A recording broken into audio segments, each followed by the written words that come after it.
Now we will see Regulation 7. Notice of change of ownership and appointment of agent, manager, etc.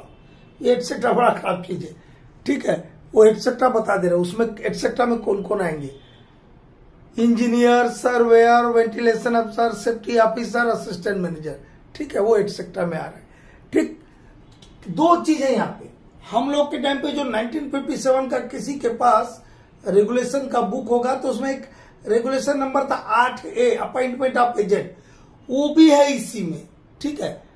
इस regulation 7 में sub regulation 7 है। कितने sub regulation है इस 7 number के regulation में? कितने सब रेगुलेशन है? 7 सब रेगुलेशन है, जिसमें से 4, 5, 6, 7 दीज सब regulations are appointment of agent के बारे में, जिसको हम डिम्ड एजेंट भी बोलते हैं, हम बताएंगे भी आगे चल के। और सब रेगुलेशन 1, 2, 3 ये change of ownership, change of name of mind, ये सब में उलझा हुआ इतना ही है। और बहुत छोटे छोटे चीज है, बहुत दिक्कत नहीं है यार। आप लोग काहे इतना बकाते हैं, हम है ना, मैं हूं ना, बताऊंगा क्या बोल रहा हूं। Notice of change of ownership, तो पहले तो चेंज ऑफ ओनरशिप तक रहते हैं हम, ठीक है। मतलब सिर्फ ओनरशिप नहीं रहेगा, आखिरी में एटसेट्रा लगा ना, तो एटसेट्रा में जैसे अपॉइंटमेंट में हम बताए कि appointment of agent, manager, ventilation अफसर, सेफ्टी अफसर, सर्वेयर, इंजीनियर, वैसे ऐसे ही यहाँ पे ईटीसी उन्हीं के लिए ये यहाँ पे भी है। Notice of change of ownership etcetera, मतलब ओनरशिप के साथ साथ माइन का नाम चेंज हो गया, ओनर, एजेंट, मैनेजर का एड्रेस चेंज हो गया, तो क्या होगा? एकदम आदमी बदल गया है, माइन का ही नाम बदल गया। पहले नाम था भटाड़ी ओपन कास्ट और अब उसको कर दिया गटलू ओपन कास्ट, तो अलग अलग न चीज है। तो ओरिजिनल इंस्पेक्टर माइंस और चीफ इंस्पेक्टर माइंस को पता होना चाहिए कि नहीं चाहिए। इसीलिए यदि कोई टाइप का भी चेंज होता है तो द ओनर, एजेंट और manager shall within 7 days of the from the date of change, जिस दिन चेंज हुआ उसके 7 दिन के अंदर में ओनर, एजेंट या मैनेजर नोटिस देंगे। किनको? चीफ इंस्पेक्टर माइंस और रीजनल इंस्पेक्टर माइंस को। क्या क्या नोटिस देंगे चेंज के बारे में? इन फॉर्म 2A, एक होता है इन फॉर्म 2B और 2C। कैसे याद रखेंगे वो भी बता रहे बेटा, इन फॉर्म 2C, ठीक है। 2B में जाएगा for change of name of mine, for, अरे पहले माइन होगा तब ना बाकी कोई चीज होगा। For change of name of mines, mines का नाम चेंज होने का नोटिस 2A में देंगे। अब माइन है तो उसका ओनर होगा, तो ओनर यदि बदल गया तो उसका फॉर्म 2B में देंगे। Change of ownership, change of ownership देखो कहां चालू किया, 2A, 2B, 2C। 2A mine के नाम में चेंज हुआ तो ओनर चेंज हो गया तो 2B में देंगे, और 2C में क्या देंगे जानिए, तो इधर लिख दिया change of ownership of mine, अरे मतलब मायने का ना पढ़ रहे हैं, ठीक है।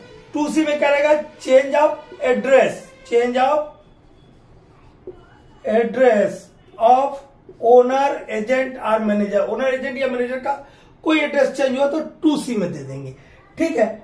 अब आपने क्या किया? चेंज ऑफ ओनरशिप कर दिया। मैं ओनर था, एक उदाहरण के लिए, मैं तो बदल गया। अब जो कोई नया ओनर आया या मेरा कोई एजेंट था वो भी बदल गया, और कोई उसका नया एजेंट आया, नया मालिक का नया एजेंट आया, तो लोग माइंस को कैसे चलाएंगे? मान लो कैसे चलाएंगे? क्या क्या उन्हें परमिशन लिए थे, कहां से रिलैक्सेशन लिए थे, क्या प्लान था, क्या रजिस्टर था? तो इसके लिए कोई कानून होना चाहिए कि नहीं, यदि मालिक बदलेगा तो क्या करेगा? पुराना मालिक जो है नया मालिक को सारे रिकॉर्ड सौंप देगा। पुराना मालिक या उसका एजेंट नए मालिक या उसके एजेंट को सारे के सारे रिकॉर्ड सौंप देगा। और ये ऐसा हो गया, ये बात हो गया, मतलब सारे रिकॉर्ड सौंप दिए गए हैं, तो पुराना मालिक और नया मालिक या उनके रिस्पेक्टिव एजेंट्स, मतलब दोनों के, पुराना का पुराने के लिए हो जाएगा, नया का नया, वही वर्ड हुआ रिस्पेक्टिव एजेंट, तो उनके एजेंट ये बात की सूचना लिखित में चीफ इंस्पेक्टर और रीजनल इंस्पेक्टर माइंस को दे देंगे। तो 2 में क्या बोलता बेटा? when ownership is transferred, when ownership of mine is transferred, mine लिखने की जरूरत है, ओनरशिप लिखने से काम चलेगा। when ownership is transferred, ownership transfer होगा तो क्या क्या बताया, पुराना मालिक क्या करेगा, पुराना मालिक या उसका एजेंट क्या करेगा, सारे रिकॉर्ड को हैंड ओवर कर देगा, मेक ओवर कर देगा, दे देगा। कहने का मतलब प्रीवियस मतलब पुराना वाला,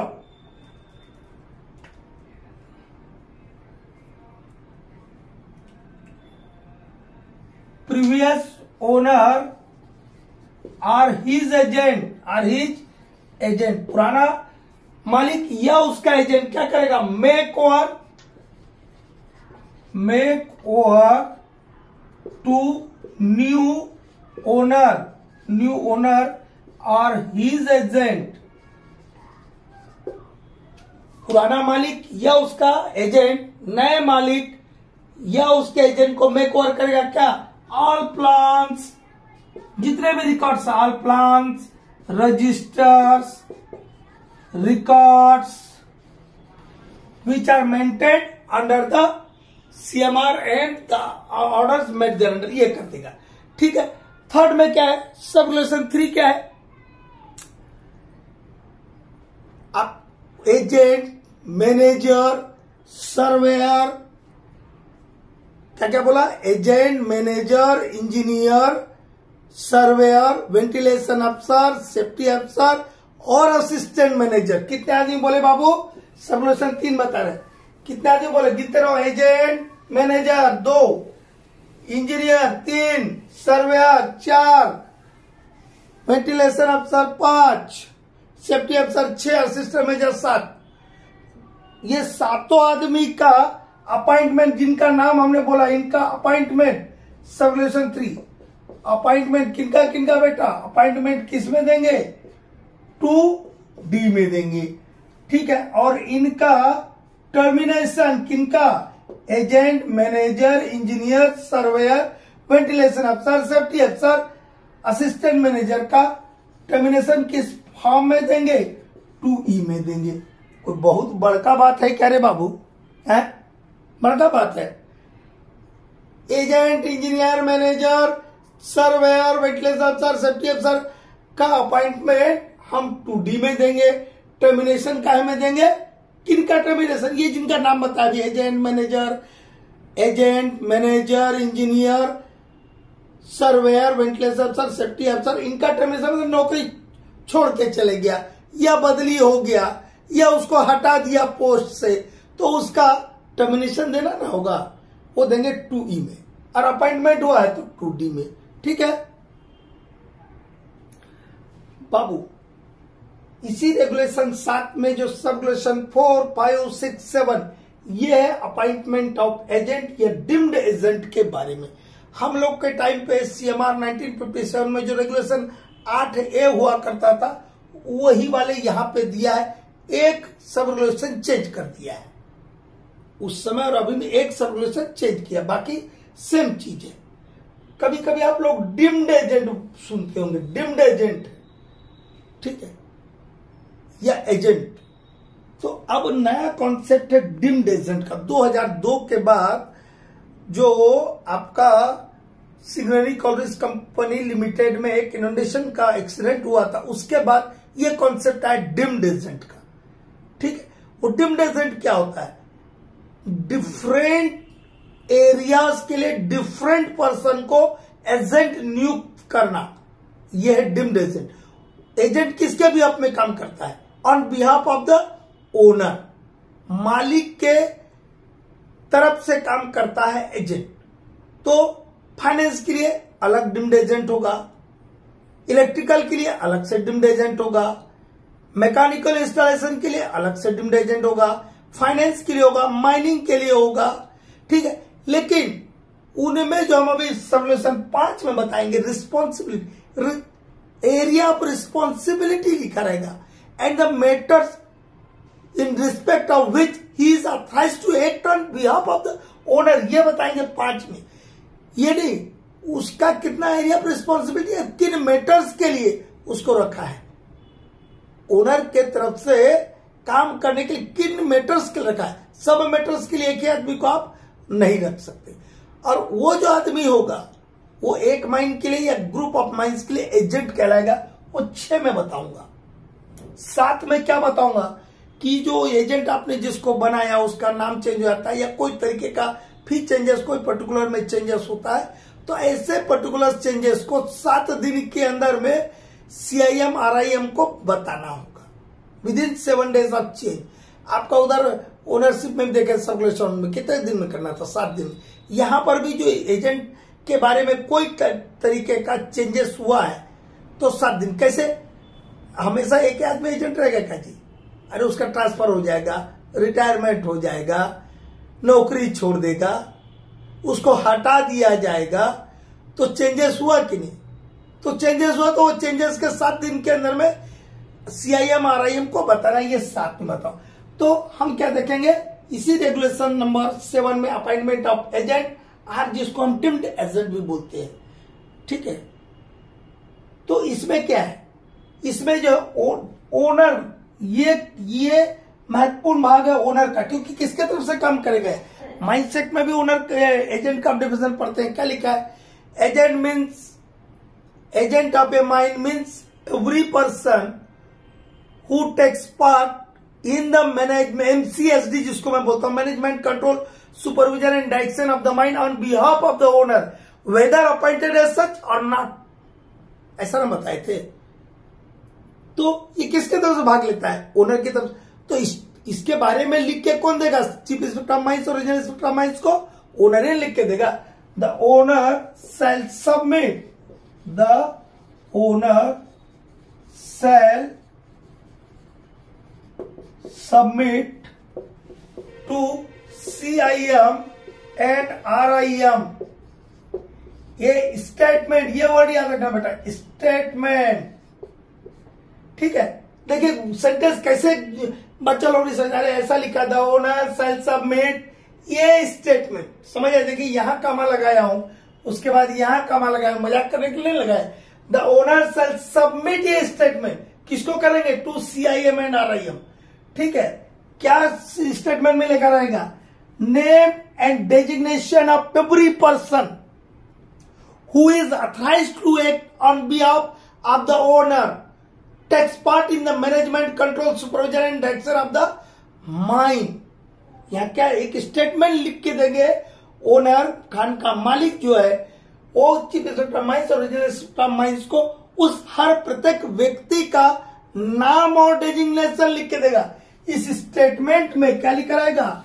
name and designation of every person authorized to act on behalf of the owner for MCSD management control supervision and direction of the mind. ये तबर बात पूरा, ये स्टेटमेंट पे ध्यान रखिएगा। ये स्टेटमेंट कौन देगा? ओनर देगा। किनको देगा?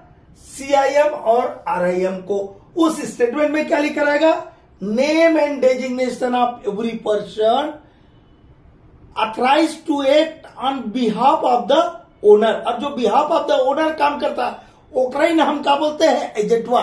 ठीक है, name and designation of every person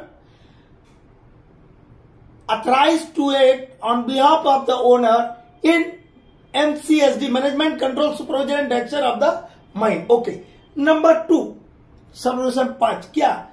the above statement, ये जो स्टेटमेंट जिसमें नाम डेजिग्नेशन दिया हर आदमी का जो कि एजेंट के रूप में काम करेगा, किसके भी आप में? ओनर के। द अबव स्टेटमेंट मतलब that means the statement referred in sub regulation 4। Okay, above statement का यह मतलब है। द अबो स्टेटमेंट सेल, यहां वर्ड क्या देगा? Shall also state. ये जो स्टेटमेंट है, इस स्टेटमेंट में एक और भी चीज लिखी जाएगी। आल्सो का मतलब भी ना होता, और भी लिखा क्या है? रिस्पॉन्सिबिलिटीज। देखिए बेटा क्या लिखी जाएगी? Responsibilities of every such persons and the matters और रिस्पॉन्सिबिलिटीज लिखेंगे इस स्टेटमेंट में। जो चीफ ओनर जो है chief inspector of mines and regional inspector of mines को देंगे कि भैया मेरे तरफ से ये आदमी काम करेंगे मैनेजमेंट कंट्रोल सुपरविजन एक्शन के बारे में, ठीक है। तो उसमें नाम और डेजिग्नेशन तो लिख दिया ना, साथ में क्या लिखेगा उनका रिस्पॉन्सिबिलिटीज क्या क्या होंगी एंड द मैटर्स, और क्या लिखेंगे and the matters which he is authorised to act on behalf of owner.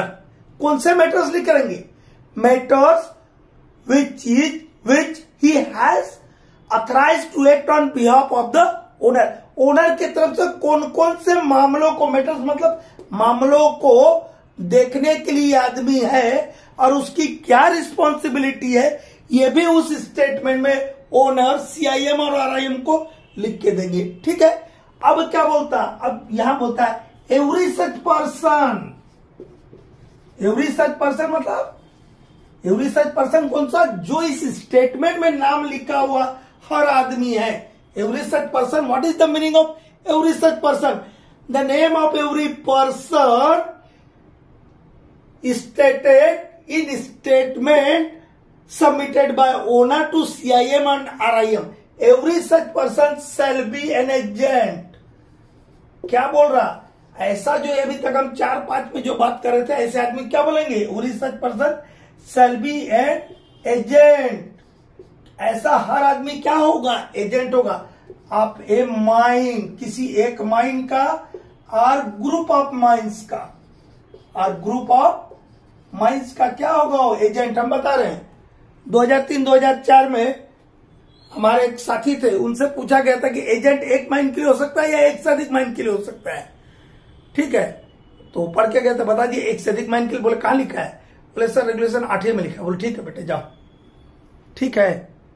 तो ये लिखा हुआ था हमारे टाइम पे, हम जब पढ़ते थे 8A में। अब किसमें? रेगुलेशन 7 में है। क्या every such person shall be an agent of A mine और ग्रुप ऑफ माइंस।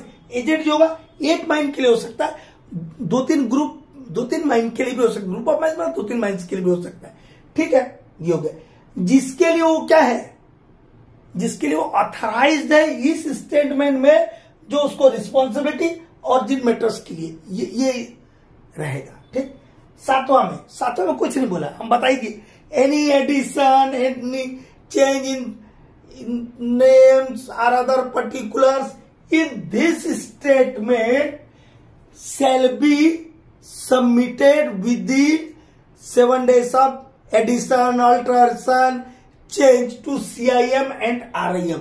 यदि जो सब रेगुलेशन 4 में, रेगुलेशन 4 नहीं बोल रहा बट सूत्र है तो 4 सुन रहा है, सब रेगुलेशन 4 बोल रहा, सब 7 नंबर रेगुलेशन का सब रेगुलेशन 4 बोल रहा, उसमें जो स्टेटमेंट है उसमें एजेंट के नाम में या कोई अन्य पर्टिकुलर्स में कोई चेंज होता है, बदली होता है, सुधार होता है, जोड़ा जाता है, घटाया जाता है, वो सारा का सारा विवरण ऐसा हो जाने के 7 दिन के अंदर में सीआईएम और आरआईएम को रिपोर्ट किया जाएगा। बस इतना ही तो रेगुलेशन 7 है यार। आप लोग बोलते थे सर 7 भेज ही दीजिए, बड़का है। का बड़का कुछ नहीं, एक बार ध्यान पर 3 बार सुनना मेरा बात को, आपको अपने आप समझ आ जाएगा।